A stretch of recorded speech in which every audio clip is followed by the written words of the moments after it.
Salvador Briggman here. Welcome back to the Crowdfunding Demystified podcast. On this show, we talk about everything crowdfunding, Kickstarter, equity crowdfunding, nonprofit crowdfunding, real estate crowdfunding, so much stuff. But the common theme, I would say, is how do you get people to take action? Like, honestly, when I think about my job and the work that I do in the world, it's really how do you get people to take action? How do you get people to care? Like, how do you get them to freaking care, man, about the project that you're trying to put out there in the world? So we discuss a lot of stuff on this show. You know, we get into how to raise funds quickly. We get into different types of projects like products and tech gadgets and gizmos and design products. But we also talk about more creative categories like comedy and web series and that kind of stuff. So we try to cover a lot of territory. And in today's episode, I wanted to talk about this one comedy web series where this vlogger basically decided he wanted to go to Vidcon in LA and meet some of YouTube's biggest stars. And he was able to raise money using Kickstarter to be able to accomplish this. So I kind of wanted to just share with you a different flavor, right, of crowdfunding, how if you're trying to do something cool like that, like a road trip or a documentary series or something more in the creative realm, this is a way that you can do it. So that's what today's episode is going to focus on. But you're also going to learn, I think, a different angle when it comes to Kickstarter and raising money using this particular platform. So when it comes to this, I've been in this industry for a while now, and I've documented a lot of my findings on this podcast, but also on my YouTube channel, youtube.com/crowdcrux, as well as my blog, Crowdcrux, and my book, The Kickstarter Launch Formula. So the Kickstarter Launch Formula is really the culmination of a lot of my findings and teachings and lessons that I've accumulated over the years. And it's really kind of like a fast track, if you will, to raising money online using Kickstarter or Indiegogo. You know, it's applicable for both. So that sounds interesting to you, go and check out the Audible version of the Kickstarter Launch Formula. That's available in Audible at crowdcrux.com/Kickstarter audio. That is crowdcrux.com/Kickstarter audio. You can pick up an Audible version there and also a paperback version on Amazon if you want to check that out. But that's usually a good place to start if you're new to this, or if you want to just kind of brush up on your skills a little bit. Sometimes we'll have people who have listened to this show for many, many campaigns that they've launched over the years. Sometimes we get people who this is their first project. So whatever stage it is or whatever era you are in terms of the category you're going to be launching in, if it's a game or an artwork or a physical product, I hope that I can be of service to you and that you'll get a lot of value out of today's particular episode. It is coming up right after this. This podcast episode is sponsored by The Gadget Flow. The Gadget Flow reaches over 28 million people, and they've been around since 2012. They are Indiegogo and Kickstarter experts. They featured over 5,000 crowdfunding campaigns, and if you have a technology or design campaign, it is a great platform to generate awareness and get backers. You can check them out at thegadgetflow.com/submit and list your project today. Dude, it's so awesome to have you on. Lawrence, thank you for coming on. Oh, thank you, Salvador. Thanks. Can you tell us a little bit about like your role with the project? Yeah. So we actually, or at least I wasn't the original creator. His name is Adrian. He was a friend of ours, a fellow producer, writer, YouTube creator, and it was just quite interesting. Basically, at the time, and this was about 4 years ago, it was like kind of during that like crazy hype YouTube mania. You know what I mean? Like where there's lots of like YouTubers challenging each other with like American candy versus British candy. Every YouTuber had to take an American road trip. There's like YouTube fake girlfriend, boyfriend breakups. And Adrian was just a really smart comedy writer, and we were producers at the time. And we thought, well, what if we created a parody effectively around this kind of concept? And so Adrian originally created something called Vlogvember. There's a kind of little known dirty secret, I guess, where during Christmas time, if a YouTube creator was kind of running low on money, they would do like a daily something called Vlogmas, like vlogging every day till Christmas, but that increases like the amount of views they would get and therefore increasing their revenue. And so he thought, well, what if we had a YouTube kind of character that basically did all of these tricks, but like kind of did them wrong? So instead of Vlogmas, he did Vlogvember, as an example. And so Vloon was the follow-up to that, which was how do we find the kind of worst name possible regarding something around June, because that's when VidCon is every year. And so we called it Vloon, like vlogging in June. And it was a typical trope of the YouTuber crossing the United States on a road trip with all of his friends. So, yeah, that's kind of how that concept came about. What was your role with the Kickstarter campaign? Yeah, so at the time, we basically ran the Kickstarter campaign with like Adrian and his team. We would have reached out to different influencers and creators because it was like a run-up to VidCon, and we were attending VidCon already anyway as a studio. It was really about trying to get some of those other influencers on board to kind of support it, but also, to be honest, play along. So they would play these like almost ironic characters in themselves, or they would be quite sarcastic, or they would pretend to like be into, I don't know, like alternate dark versions of themselves to kind of give them almost like a therapeutic like version of themselves. So that's kind of like what we were arranging effectively. With your role, were you then doing the marketing? Were you running the campaign on a daily basis? What was your role with the project? Yeah, I would say at the time we were probably way less experienced, particularly with Vloon, in terms of like marketing and crowdsourcing, if I could be like super honest on that. Yeah, basically, totally. The way that we had thought about it, well, it was interesting because I think sometimes, you know, like as a creator, or a producer, it's kind of hard to ask people for money, if that kind of makes sense. Like whether it's fundraising, or it could be Patreon or crowdfunding. And so I think we had that issue a little bit then too, which was like, oh, it kind of feels weird asking people for money. But what we could do is create these personas for other YouTube creators, and then kind of like putting them into each of the different vlogs we were creating. So I think at the time there would have been like 25 vlogs, roughly around that, or maybe 21 vlogs. And that way they would be able to support the project, but like not make it feel like they were supporting, you know, like for pledges or money. And that was probably the psychology we had at the time. That okay. So we would have been reaching out every single day to different kind of creators. They would agree to it. We'd probably write up a script like, okay, you're day 16 or you're day 18, like that kind of thing. Okay, so yeah, I'm not the most intelligent guy here, but so when it comes to your involvement, are you a part of a marketing agency?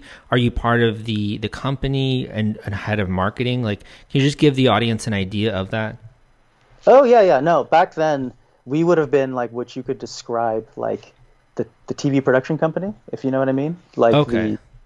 So we would have helped produce, as in like literally call a location. So because it was a road trip and we vlogged every single day, we would have like called ahead to like different locations, make sure everyone had hotel bookings.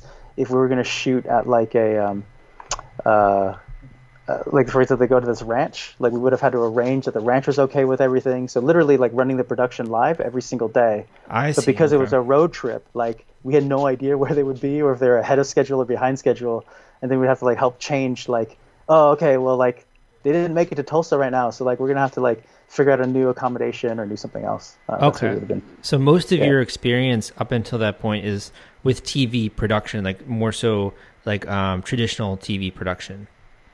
I would say a combination of that, and then or just creating YouTube videos. So we were really big, or like a lot of our experience was like creating these YouTube channels that some of them probably hit like millions of subscribers, but it tended to be always like a bit higher quality. It usually tended to be around documentary or comedies. It probably wouldn't have been like around the kind of, like I said, challenges or gaming content, that kind of thing. What was your approach to the Kickstarter campaign? Because this is something new that you guys are doing, and I would say coordinating the production is one thing, right? And doing the marketing and videos. When it comes to getting people amped up, ready to support a campaign, what was like your approach to that? So I think back then we only had this kind of one singular approach idea, and that's probably because we were producers, right, or creators at the time, in terms of like YouTube creators. And we thought, look, you're working with some very creative people who have built audiences that kind of love their, fellow YouTube creator.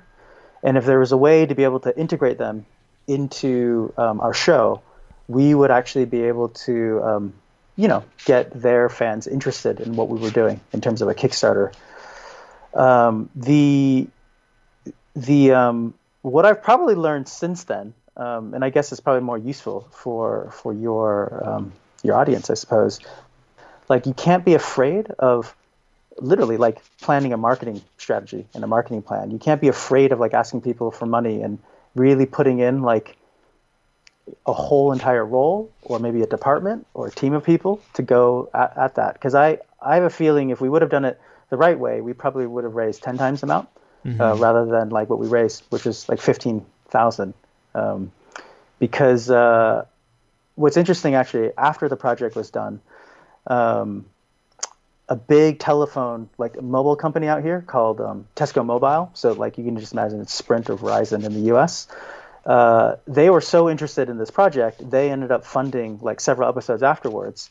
And they would have been at the same exact price. I think it was like 20,000 pounds per episode. I can't remember the exact deal, but that's how much like potential this project had. And I think we left a lot of money on the table because we probably didn't take the full, let's say, marketing mix as carefully planned or as well thought out as we should have. When it came to like the post Kickstarter phase, when you're kind of delivering on your promises, what was that like? That was well, to be honest, it wasn't like super hard for us just because we only had like 400 or so backers. And so actually we sold merchandise I think around the same time. It wasn't too unmanageable, but it definitely was like a week-long process where you would have to make sure you had shipping correct and suppliers correct and the whole 9 yards. But it was fine. Just lots of communication to make sure that you had everything okay, and then you would make a profit at the end, basically, to fund the project. With a lot of your experience here with YouTube, have you ever like dabbled in things like Patreon? Because I know that's really popular on YouTube. We haven't dabbled with Patreon, but we actually are about to create a brand new sci-fi like platform and app. It's going to be all around content, and we are going to charge a membership program. And it was like all of these learnings that we kind of wish we did with this Kickstarter project with Vloon. We also have gone direct in other ways. We've actually released, in fact, our first ever BBC series commission. Instead of trying to go the traditional TV route, we released it only on iTunes, and that went #1 when it debuted. And so I think, and all of the kind of fundamental kind of strategies and theories of building an audience, cultivating an audience, getting to know what they want and what you should be creating for them. I think all of those rules apply, and hopefully, this is going to really work this time around when we're doing this next Kickstarter campaign. When it comes to the work that you've done, outside of Kickstarter, is it YouTube? You'd say you guys are like have the biggest speciality in? Is it podcasts? Because I know that's something you're also working on. Like, what are your thoughts about that?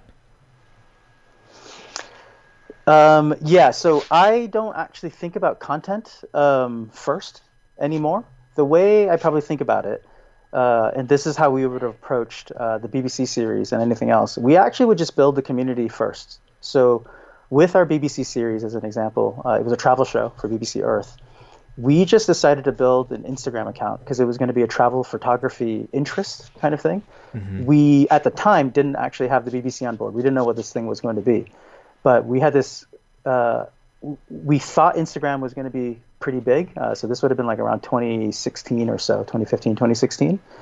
And we were noticing like, oh, okay, well, this is interesting. And people are starting to post about like, where should you go and like travel tips and photography tips. So we thought, okay, well, if we could build a community that just kind of shared what some of these different tips and tricks could be, we would be able to have something here. And so, so that's what we do. We'd find like tips on Iceland and Morocco and where should you shoot in New York and all that kind of stuff. And it was kind of just like a passion project, but we kind of like had this goal that it would become something bigger. And then once you build an audience of, say, 15,000, 20,000, we were able to go to the BBC and say, like, hey, you guys don't kind of create digital content. We think there's a whole new generation that wants something of quality here. And would you be willing to basically fund a pilot or fund a series for us? And that's how we got our commission. And it was their first time ever taking a punt on a show like that.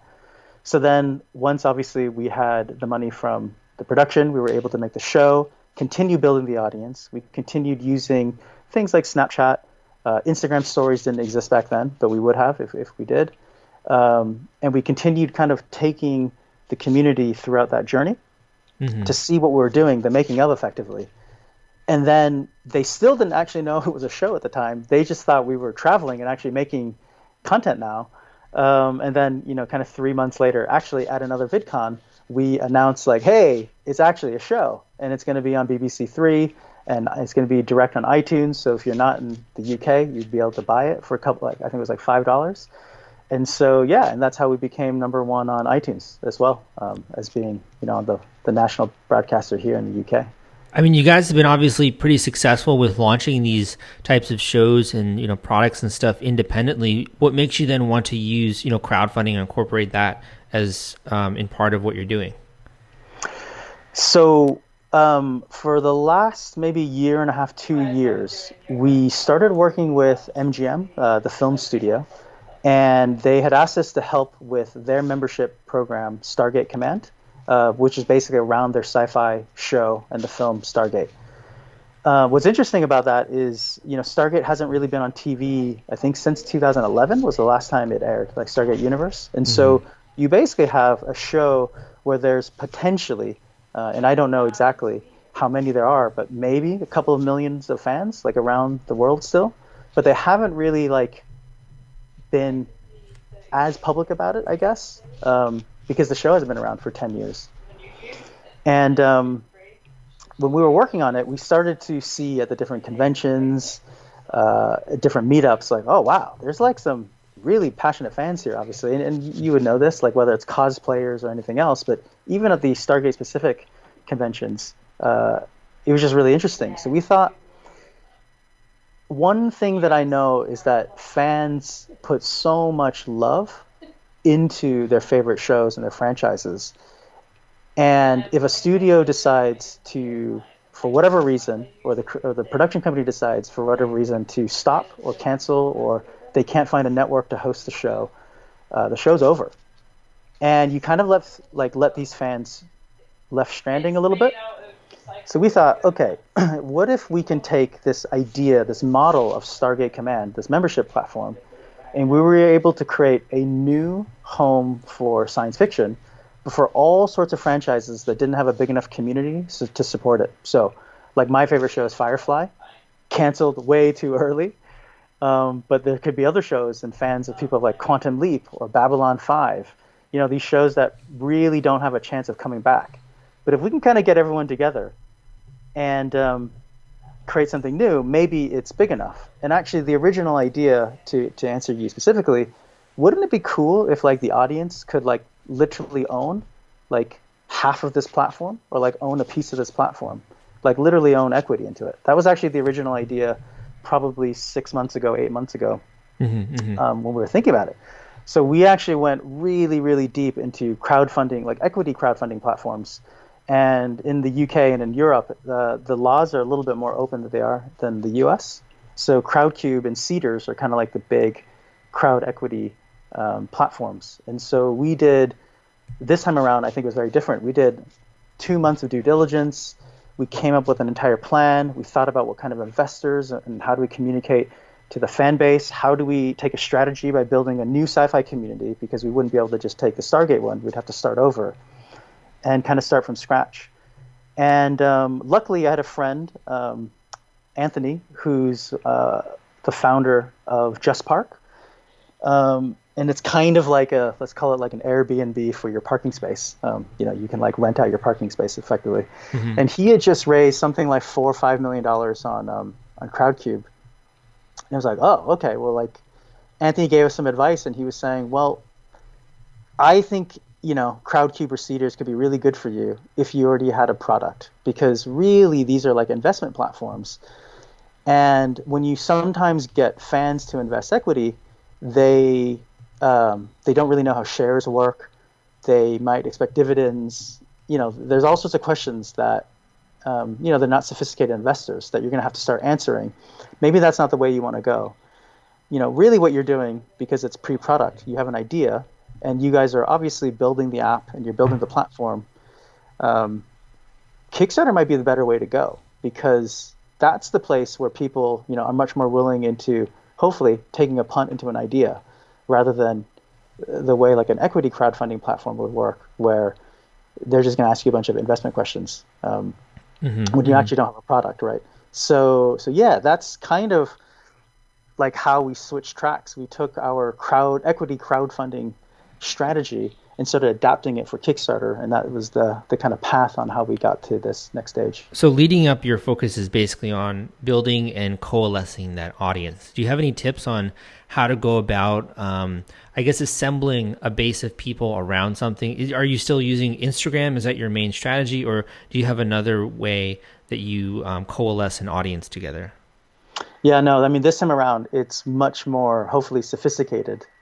We look at all sorts of ways, from Facebook groups, Reddit boards, Instagram, Twitter accounts. There's lots of these accounts that bring fans together, whether it's around sci-fi Easter eggs, or maybe it's a Stargate specific community or a Firefly community. We, since December, started creating a Discord group. It's actually a really interesting Discord channel. You have editors of magazines who are 50 years old and have 30 years of like industry experience. Are you looking for help with the fulfillment side of your rewards on Kickstarter, Indiegogo, or any other crowdfunding website? Fulfillrite is literally the gold standard when it comes to crowdfunding reward fulfillment. These guys will help you ship out your products, your packages, your orders to all of your customers and your backers. They've been working in this industry for a really long time. I totally vouch for their services, and they'll even do things like answer simple questions for you on fulfillment and shipping, and figuring out how to get your products into the hands of your customers in the easiest way possible. If you're interested in learning more about them, you can go to fulfillrite.com or crowdcrux.com/fulfillrite, and that will take you to them. Again, that is FULFILLRITE.com. Down to 18-year-olds who just love sci-fi. But what's interesting about it is, if you're talking about time travel, nobody is more knowledgeable or is a bigger expert than the other. And so actually you start to find like a really interesting conversation and hopefully a bond amongst the community, where, this 50-year-old, 30-year editor of a magazine has just an equal say in conversation with the 18-year-old, right, who hasn't even started working. And we're obviously also looking into, and we know about those backer clubs. We might use paid media. I'm not sure if we'll go down that route, but there's obviously those kind of ways of looking at things. And then, very luckily, we have a couple of PR agencies that, or one PR agency specifically, Indigo Pearl, who just love geek stuff. They're traditionally like a video games PR agency, but they are very happy to help us pro bono on this one, to hopefully hit up some of those other bigger places like IGN or Polygon and IO9. I don't know. Yeah. So it's great. I don't know if they're going to write a story on us, because I get it. Kickstarters, feel like, will they happen? Won't they happen? But we're trying to go down as many avenues as possible to drum up interest. So when you're working with these studios, they basically give you the creative license to use all of their like branding when it comes to Stargate or the other things you're doing? They would probably treat us in this specific project. So it's called the Companion. They would treat the Companion like it would be any kind of press or magazine or publication or YouTube channel, I guess. So, we'd work very closely with their marketing team or press team. Oftentimes the bigger studios will have press agencies. So you might be working with the PR agency, et cetera. Yeah, we'll be invited to red carpet events and movie premieres. Interestingly enough, because we're already on these lists, we're already being invited to them. Had COVID not happened, as an example, so previously would have been invited and then uninvited, obviously, because everything got shut down. Yeah, yeah. But yeah, no, it's been kind of an interesting world, yeah, to kind of navigate and talk about. And I think I've heard some of your other podcasts in the past where the kind of TV and movie studio world like does feel like this iron curtain that you don't really know what happens. So if you have any questions there, by the way, I'm very, very happy to answer like how that kind of side of the world works. So one of the big parts of your strategy, it seems, is Discord, right? And using that to build the community and get engagement going. Are you also doing other stuff like building an email list and such? Yeah, for sure. So part of our email list, we've done pub quizzes before. We've kind of partnered up with London Comic Con. And so, we're trying to go to places that, well, where sci-fi fans would be. And then if they're interested, yeah, we've been building up those kind of lists for the last few months. When do you actually start to announce that, or do you like tease that something's coming? So I think what you would probably want to do, and I would say even this is like kind of our first go at it, but I have a pretty good idea of what you might want to think about doing. I think you got to create two different groups or two different camps, if you will. That's probably the way I would think about email newsletters.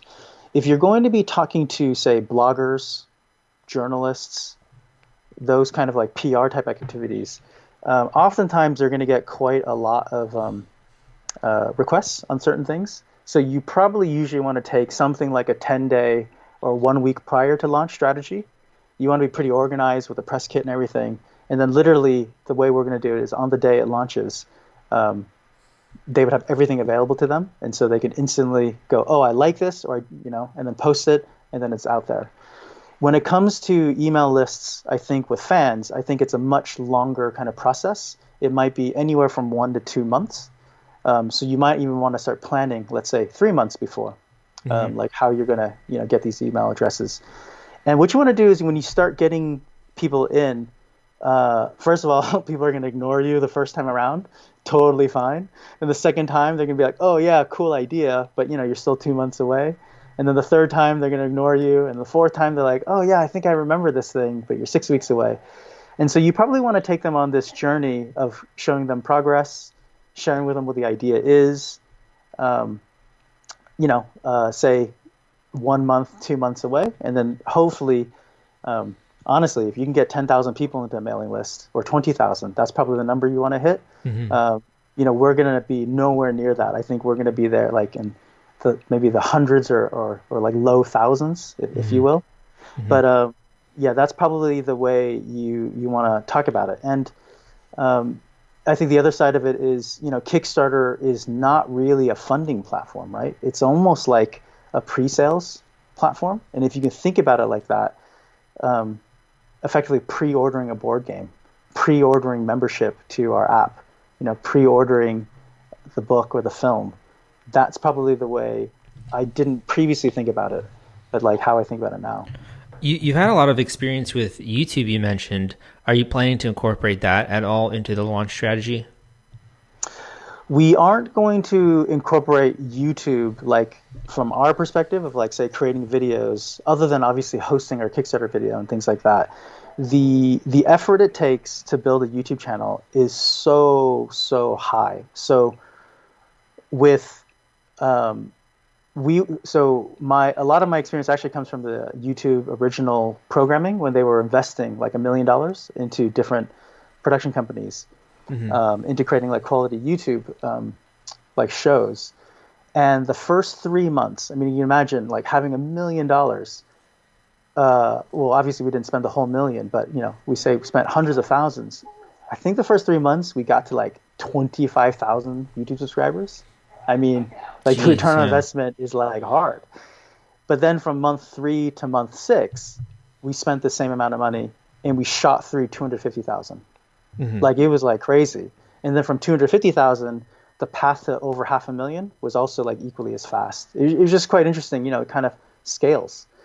And so so yeah, for this particular Kickstarter project, or really any Kickstarter project, unless if you've been around for a really long time or you're able to get past that kind of 25,000 mark, subscriber mark, I don't think it's a very good strategy. Now, what might be a good strategy, like on the other side, is there are going to be other kind of YouTube creators. Hopefully you're friends with them. If you don't, become friends with them, be champions of what they do. Or find interest, some of these YouTube channels might literally are designated around Kickstarter projects. Some of them might be specifically around sci-fi, and they find what you're doing is interesting. And then also we're very generous, right? If we're going to have an interview with an Academy Award-winning visual effects, supervisor like Phil Tippett, what can they use as an example as part of our interview, so they get a little bit out of it as well. Mm-hmm. So that's probably the strategy that we'll take with YouTube. My last question for you here is, do you have any advice on connecting with influencers, and particularly, people who have lots of following in terms of Instagram or YouTube? How do you penetrate through the noise and really connect with these people?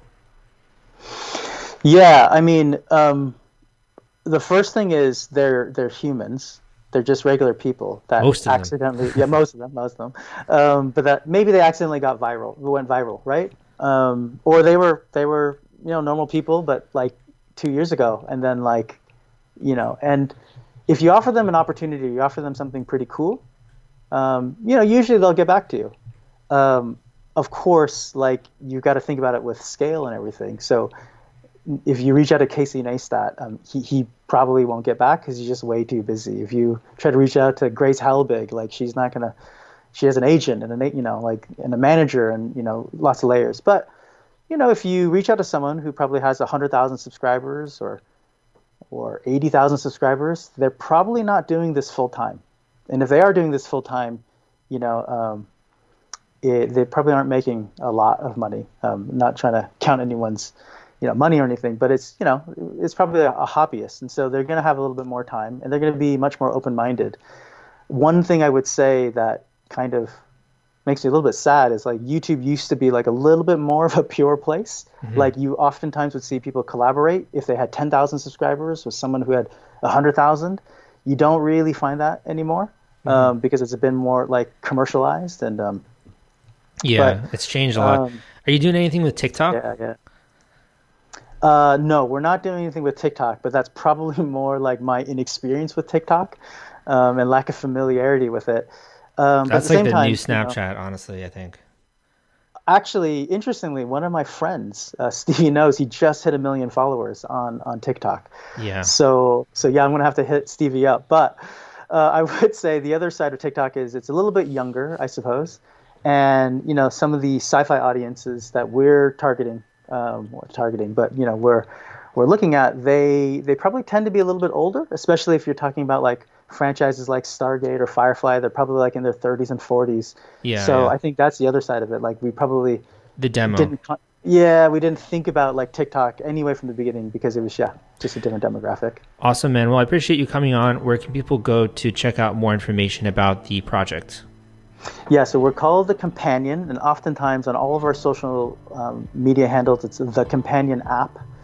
So that's Twitter and Instagram, and we're going to have a Kickstarter page live very soon, and then in the future, a website, which will also be thecompanion.app.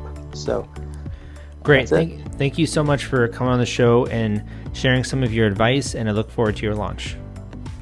Thank you so much. Thanks for listening to this episode of the Crowdfunding Demystified podcast. My name is Salvador Briggman. Thank you for tuning in, joining my tribe, and getting some value out of today's podcast. I hope that you enjoyed it. You got some stuff, you got some notes to act on. But if you also want to join my community, I have a website out there called Kickstarterforum.org. That is Kickstarterforum.org. Forum meaning Forum, forum.org. So go and check out that website, Kickstarterforum.org. You can join the community there. A lot of the people who listen to this show will be there, as well as my blog and the YouTube channel and everything. So Kickstarterforum.org is a really good place to get started if you have any questions when it comes to running a successful Kickstarter campaign. And also, it's something that you can also get some feedback on your projects. You can put a feeler out there with how serious are these people about your idea. When it comes to like friends and family, sometimes people are like, "Oh my God, that's amazing, that's awesome," but then you start sharing it with strangers and like, "Dude, you need to work on this," right?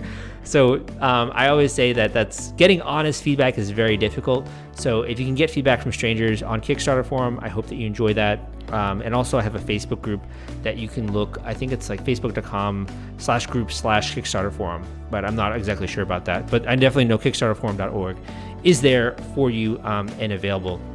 And I've been thinking back on my career and kind of some of the ways in which I try to help creators kind of get out of their own way, right? A lot of it has to do with really getting people to assemble a team around themselves. And it's one of those things that's so scary, like to bring other people into your own project, into your own world, and then have to communicate with them. Like that sucks. You have to communicate with other human beings, right? I'm more of an introvert, so I don't like doing that. But looking back in all of the archives that I've done, I think that teamwork is so invaluable when it comes to a project. You can really only create something that's of bigger than you could ever do your own self, or something that's amazing. Like think about the pyramids, the pyramids, right? Like people think that aliens built them. Isn't that wild? Human beings were able to make something that other people think aliens did. And they were able to do this thousands and thousands of years ago. The only reason they were able to do that, aside from obviously some not so great work practices, they were assembling a team of people together over many years who were able to build this incredible structure, which looks like it's made by a freaking alien. I would say that do something so cool that other people think aliens made it. That's a really good takeaway, I would say. So start building your team, start thinking about that. In some of my other episodes out there, I teach and share with you how you can work one-on-one with me, but I think that goes beyond the scope of today's episode. Just think a little bit about that this week and how you are going to start to assemble your team. Hope you enjoyed today's episode, and I'll see you next time.